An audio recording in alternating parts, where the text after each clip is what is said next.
कम से कम एक बार बता तो देते कि आप जा रहे हैं, नहीं रहना चाहते।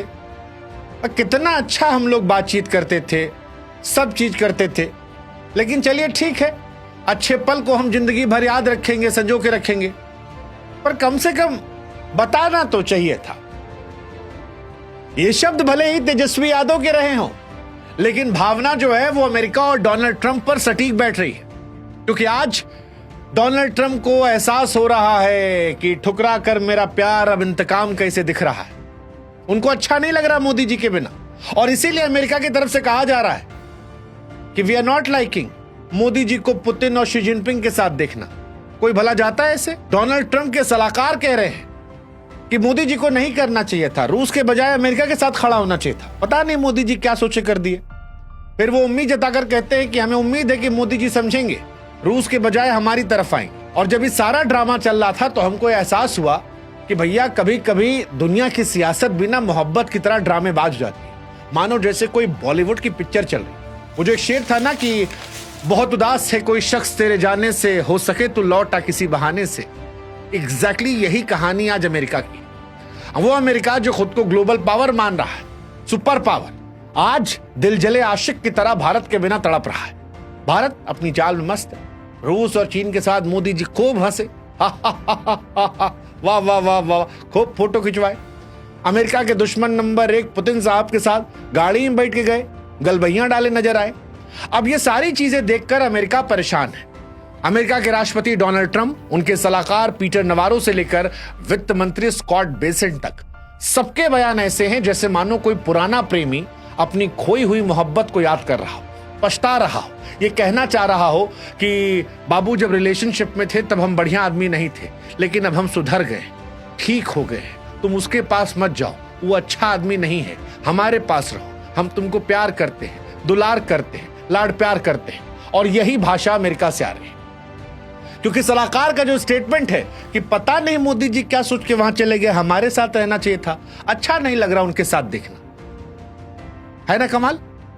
दरअसल इस कमाल के पीछे वो सोच है जिसमें अमेरिका इस बात को जानता है कि आज वो सुपर पावर है, आज उसका डॉलर मजबूत है, पर जो आज है क्या वो कल भी रहेगा? भैया ये जरूरी नहीं है। रूस एक जमाने में क्या ताकतवर था, सोवियत संघ, लेकिन फिर कमजोर हो गया। और आज अमेरिका वही समझ रहा है, इसीलिए पुरानी मोहब्बत की तरह बीते दिनों की यादें दिला रहा है।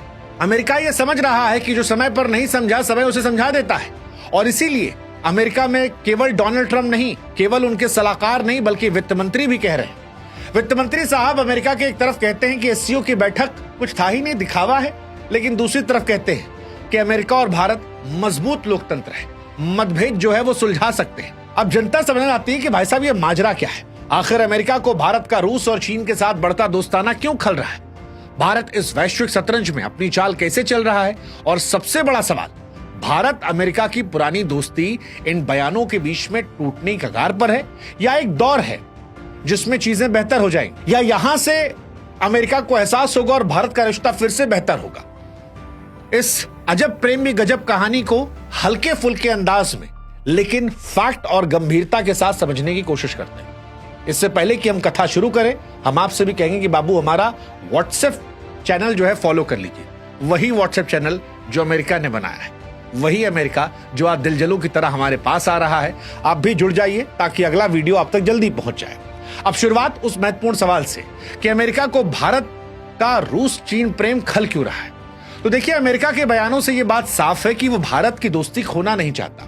भारत का रूस और चीन के साथ बढ़ता दोस्ताना अमेरिका के ग्लोबल दबदबे और सुपर पावर स्टेटस के लिए चुनौती है। अमेरिका की ताकत दरअसल दो चीजों पर टिकी है, एक उसका डॉलर पैसा और दूसरा उसकी सैन्य ताकत। लेकिन एससीओ समिट में जब नरेंद्र मोदी, पुतिन और जिनपिंग एक साथ हंसते मुस्कुराते नजर आए तो वॉशिंगटन में किसी थ्रिलर फिल्म के ट्रेलर की तरह आग लग गई। कैसे, समझाते हैं। अमेरिका की ताकत का आधार उसका डॉलर है, जो वैश्विक व्यापार की रीढ़ है। एससीओ देश जो दुनिया की 40% आबादी है, अकेले भारत और चीन और रशिया को ले लीजिए तो लगभग 38% आबादी इसी में आती है। अब अगर इतनी बड़ी आबादी और ऊर्जा संसाधनों का बड़ा हिस्सा ये नियंत्रित करते हैं, और अगर ये तीनों देश डॉलर की जगह किसी और मुद्रा को बढ़ावा देते हैं, तो अमेरिका की ताकत कमजोर पड़ जाएगी। रूस और चीन पहले से ही डॉलर से दूरी बनाने की पूरी कोशिश कर रहे हैं। भारत भी अगर इस रास्ते पर बढ़ गया तो अमेरिका के लिए बड़ा झटका होगा। बड़ा आदमी एक दिन में नहीं गिरता, धीरे धीरे धीरे गिरता, और अमेरिका इस बात को समझता है। इसीलिए इशारों इशारों में भारत को वो दोस्ती की याद दिला रहा है। एससीओ समिट में भारत, रूस और चीन की एकजुटता ने इस संभावना को मजबूत किया है। दूसरा, रूस का सस्ता तेल और भारत के जिद। अमेरिका को भारत का रूस से सस्ता तेल खरीदना बिल्कुल पसंद नहीं। ट्रंप के सलाहकार पीटर नवारो तो इससे इतने खफा हो गए कि उन्होंने रूस यूक्रेन वॉर को मोदी वॉर कह डाला और इसके पीछे तर्क दिया कि भारत रूस से तेल खरीदता है, बदले में जो पैसा देता है उसी से रूस यूक्रेन से युद्ध लड़ रहा है।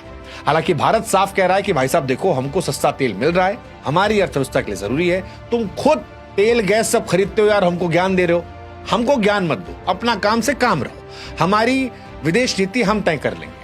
फिर अमेरिका इसी बात से नाराज हुआ और 50% टैरिफ लगाया।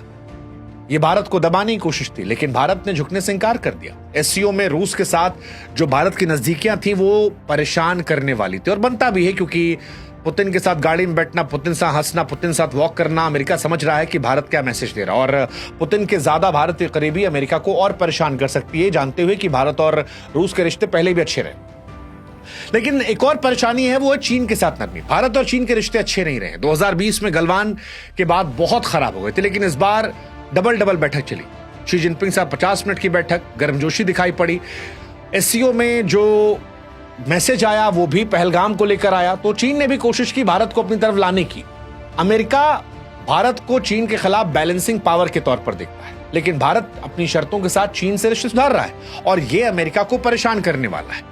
सबसे बड़ी बात यह कि एससीओ कहीं नई वैकल्पिक व्यवस्था न बन जाए, क्योंकि एससीओ समिट में जिनपिंग ने धमकाने वाली नीतियों की आलोचना की, एक नई वैश्विक व्यवस्था की वकालत की जिसमें संयुक्त राष्ट्र की भूमिका अहम हो। यह अमेरिका की एक तरफा हुकूमत को सीधे सीधे एक बड़ी चुनौती रही। ये तो अमेरिका की टेंशन है, भारत इसमें कहां पर है? देखो भाई, भारत इस टाइम चतुराई से काम कर रहा है, ना तो पूरी तरह अमेरिका के साथ है और ना रूस और चीन के सामने आत्मसमर्पण किया। भारत का ये भाई अपना काम बनता, तुम भाड़ में जाओ, जो हमारे साथ अच्छा हम भी से अच्छे। कैसे, ये समझाते हैं। हमारी रूस के साथ पुरानी दोस्ती है, दशकों पुरानी। रूस भारत का सबसे बड़ा हथियार देने वाला देश है, सस्ता तेल वो हमें दे रहा है जो लाइफलाइन हमारे लिए, और इसी दोस्ती को हमने और मजबूत किया। पुतिन ने भी अपनी साइड से एफर्ट डाले, कार में 45 मिनट तक गपशप की, कुछ प्राइवेट बात रही होगी। पुतिन ने इंडिया को अपना डियर फ्रेंड कहा। रशिया हमेशा हमारे साथ रहा। 1971 में भी जब इंदिरा जी का दौर था तब भी रशिया ने ही साथ दिया था। चीन जो रहा वो भी साथ दे रहा है। तो भारत कूटनीतिक दृष्टिकोण से चीजें बेहतर कर रहा है, प्लस भारत अपनी शर्तों को मनवा रहा है। एससीओ समिट में पहलगाम आतंकी हमले की निंदा हुई, शहबाज शरीफ मौजूद थे, मोदी जी ने भी अपने भाषण में आतंकवाद पर दोहरे मापदंड की आलोचना की। तो भारत अपनी बात रख रहा है, और ये एक तरह से अमेरिका को जवाब है, क्योंकि अमेरिका को लग रहा था कि 50% टैरिफ पे हम सकपका जाएंगे, हम उनकी बात मानेंगे, हम कहेंगे यस सर, जो कहेंगे सर आप। लेकिन अमेरिका को अब लग रहा है कि भारत दबाव में नहीं आ रहा है, और ये इंडिया के लिए एडवांटेज है, अमेरिका के लिए प्रॉब्लमेटिक है। भारत इस टाइम विदेश नीति में बढ़िया तरीके से चल रहा है, और यहीं से भारत अमेरिका रिश्तों को लेकर प्यार, तकरार और तलाक की कहानी आ रही है। भारत और अमेरिका के रिश्ते जो हैं इस वक्त अपने सबसे निचले स्तर पर हैं। ट्रंप की टैरिफ नीति और भारत की रूस चीन के साथ नजदीकी ने इस दोस्ती में दरार डाली। अब सवाल ये कि रिश्ता टूटेगा? और जवाब शायद नहीं। क्यों? क्योंकि अमेरिका और भारत दुनिया के दो बड़े लोकतंत्र हैं। स्कॉट बेंसन ने कहा दोनों अपने मतभेद सुलझा सकते हैं, जो एक इंडिकेशन है कि आप रिश्ते ठीक कर लीजिए। भारत अमेरिकी रिश्तों को 21वीं सदी का परिभाषित रिश्ता बताया गया। ये बताता है कि दोनों चाहते हैं कि चीजें ठीक हो जाए, बस हमारी शर्तें ज्यादा मान ली जाए। भारत क्वाड का अहम हिस्सा है, जो चीन को बैलेंस करने की रणनीति का हिस्सा है। भले ही ट्रंप की नीतियों ने तनाव बढ़ाया हो, लेकिन भारत और अमेरिका लंबे समय से एक दूसरे से जुड़े हैं। प्लस डोनाल्ड ट्रंप जिंदगी भर के लिए नहीं है। अगर अमेरिका में प्रशासन चेंज होता है तो भारत अमेरिका के रिश्ते फिर बेहतर हो जाएंगे। ट्रंप जिंदगी भर वहां नहीं रहने वाले, वैसे भी उनके यहाँ 4 साल का हिसाब किताब होता है, उसके बाद उनका राष्ट्रपति थैंक यू हो जाएगा। 2 टर्म मिलता है, एक टर्म वो पूरा कर चुके हैं, सेकेंड टर्म में 4 साल, 4 साल बाद ट्रंप गायब, तो वहां से रिश्ते बेहतर हो सकते हैं। हालांकि चुनौतियां हैं। डोनाल्ड ट्रंप जो है भारत पर डेयरी प्रोडक्ट और व्यापारिक दबाव को लेकर दबाव बना रहे हैं। भारत ने भी जवाब में शर्तें रखी हैं। डोनाल्ड ट्रंप ने इस मुलाकात के बाद भी ट्वीट किया था कि भारत ने जो रियायत की पेशकश की वो कम हो गई। हालांकि डोनाल्ड ट्रंप के ट्वीट में एक बात और खास थी। डोनाल्ड ट्रंप पहले कह रहे थे रूस और भारत अपनी डेड इकोनॉमी को लेकर भाड़ में जाएं, अब वो कह रहे नहीं जी, बड़ा कारोबार किया। तो स्टैंड चेंज हुआ है, झूठ बोला उन्होंने, अब पलट रहे हैं, गुस्से में पलट रहे हैं, बड़े आदमी की तरह, लेकिन पलट रहे हैं। कुल मिलाकर कहानी यह है कि भारत की बाजी अमेरिका को बेचैन कर रही है, और यह सियासी ड्रामा दिखाता है कि भारत चतुराई से काम ले रहा है। अमेरिका दिलजले आशिक की तरह तड़प रहा है। भारत ने एससीओ समिट में साफ किया किसी के दबाव में झुकेगा नहीं, और रूस के साथ पुरानी दोस्ती, चीन के साथ नई गर्माहट, अमेरिका को कड़ा जवाब, ये सब आज भारत की रणनीतिक स्वायत्ता का सबूत है। अमेरिका को डर है कि अगर भारत, रूस और चीन में गठजोड़ मजबूत हुआ तो उसकी ग्लोबल बादशाहत खतरे में पड़ सकती है। लेकिन भारत के लिए मौका है अपनी वैश्विक हैसियत को और मजबूत करने का। अमेरिका और भारत के रिश्ते भले ही आज तनाव के दौर से हों, लेकिन दोनों देशों में बुनियादी दोस्ती, सामरिक हित उन्हें फिर से करीब ला सकते हैं। ट्रंप साहब की नीतियों ने अमर अकबर एंथोनी को मिलाया है, लेकिन भारत साफ कर रहा है कि वो अपनी शर्तों पर खेलेगा। वही जैसा कि तेजस्वी भैया ने कहा था, कम से कम एक बार बता तो देते, रहना नहीं चाहते। अमेरिका को भी शायद समझ में आ गया है, भारत को दबाने की कोशिश उल्टी पड़ गई। समय बड़ा ताकतवर है, और वही हम कहेंगे, जो समय को नहीं समझता समय समझा देता है। किसी को कमजोर समझने की कोशिश मत करो, और खास तौर पर उस देश को जिसके पास 140 करोड़ की आबादी हो। सो डियर डोनाल्ड ट्रंप, फिलहाल आप दिल जले बने हैं। उम्मीद करते हैं कि मोहब्बत में आप सॉरी बोलेंगे, फिर से दिल वाले हो जाएंगे, और इंडिया अमेरिका के रिश्ते जो हैं वो शायद वक्त के साथ थोड़े बेहतर हो जाएंगे। और जो नहीं समझा उसके लिए हमने पहले भी कहा था, समय उसे समझा देता है।